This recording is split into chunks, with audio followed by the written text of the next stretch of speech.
الصبح بدا الصبح بدا الصبح بدا من طلعته والليل دجا. بسم اللہ الرحمن الرحیم. گزشتہ سبق میں ہم نے عیسائیت اور دیگر جو مذاہب تھے ان مذاہب کے اوپر تفصیلی گفتگو کی تھی، اور اس وقت جو ہمارا موضوع تھا وہ اسلام سے پہلے دنیا کے حالات کیسے تھے، اس کا حصہ نمبر 1 بیان کیا تھا. آج کے سبق کے اندر ہم اس بات کو جانیں گے کہ اسلام سے پہلے 6 صدی عیسوی تک دنیا کے کیا حالات تھے، اور اس وقت جو مذاہب تھے اور عربوں کے جو حالات تھے ان کی ہم مختصر تفصیل جاننے کی کوشش کریں گے.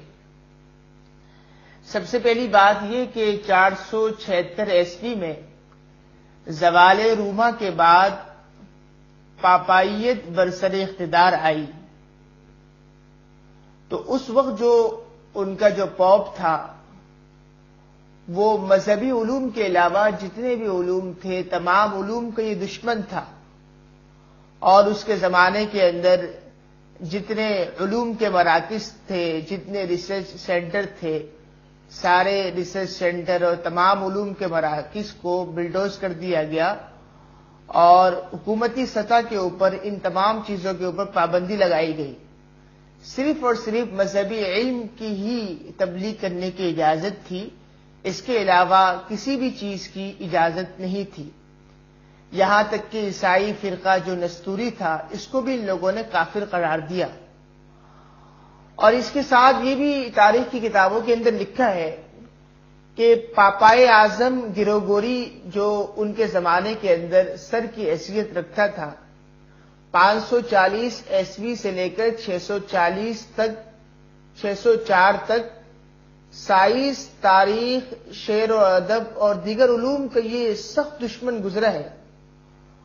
اور یہ بھی آتا ہے کہ ایک دفعہ اس سے خبر پہنچی کہ ویانا آسٹریلیا کے دارالحکومت میں ایک پادری نے کسی ادبی علمی موضوع کے اوپر مقالہ لکھا ہے.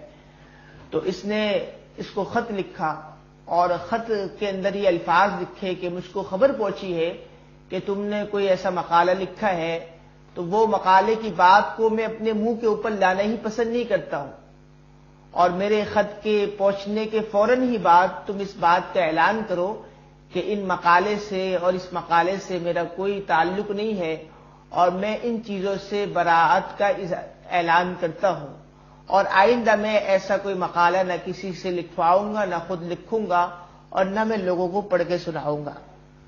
تو یہ ان کی حالت تھی یورپ کی.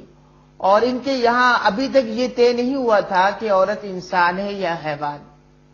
یہ تو یورپ کی حالت تھی. اور ایک طرف دوسری طرف عربوں کی کیا حالت تھی؟ حضرت اسماعیل علیہ السلام تک عرب توحید اور ملت ابراہیمی کے اوپر قائم تھے، لیکن آہستہ آہستہ یہ رنگ ختم ہو گیا. پھر قبیلہ خزاعہ کا جو سردار تھا عمر بن لحی، اس کو ایک عزت حاصل تھی. شام کے سفر میں اہل عراق اور شام کو اس نے جب بتوں کو پوچھتا ہوا دیکھا تو یہ اپنے ساتھ ہیل نامی بت لے آیا، اور بت لے آ کر اس کو خانہ کعبہ کے اندر نصب کیا، اور لوگوں کو شرک کی دعوت دی کہ اس کی عبادت کرو. اور اس کے ساتھ ساتھ لات، عزا اور منات کو طائف اور وادی نحلہ میں بھی نصب کیا، اور قوم نوح کے جو بت تھے یغوث، یعوق و نصرہ جو قرآن مجید میں بھی استعمال ہوئے ہیں، جس کا ذکر قرآن مجید میں بھی ہے، یہ کسی نہ کسی طریقے سے اس کو بھی جدے سے نکال لایا، اور لوگوں کو بتوں کی دعوت دی، بتوں کی پوجنے کی دعوت دی. اور چونکہ اس کا ایک اثر و رسوخ تھا تو اس وجہ سے لوگ بھی اس کی طرف آ گئے، اور لوگوں نے بتوں کو پوجنا شروع کر دیا. اور اس کے ساتھ ساتھ عرب لوگ حلال حرام کے اصول بھی انہوں نے اپنی طرف سے بنا رکھے تھے، اور نکاح کے کئی شرمناک طریقے ان کے اندر رائج تھے، یہاں تک کہ زنا کے نسب کا جو بچہ پیدا ہوتا تھا یہ لوگ کھلے عام اعلان کرتے تھے کہ یہ بچہ زنا سے پیدا ہوا ہے، اور مالی تنگی کی وجہ سے یہ لوگ اپنی اولاد کو دفن کر دیا کرتے تھے۔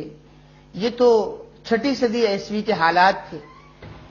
ایسے خطرناک قسم کے حالات کے اندر ایک ایسے مسیحا کی ضرورت تھی جو مسیحا ان تمام چیزوں کو ختم کرے اور دنیا کے اندر توحید کو قائم کرے، تمام شرک اور مفاسد کو ختم کرے۔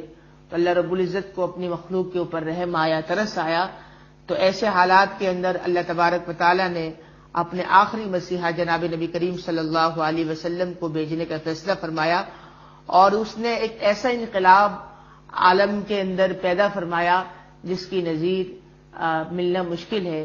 انشاءاللہ اس کی جو مزید تفصیل ہوگی وہ اگلی نشست کے اندر عرض کی جائے گی۔ السلام علیکم ورحمۃ اللہ وبرکاتہ۔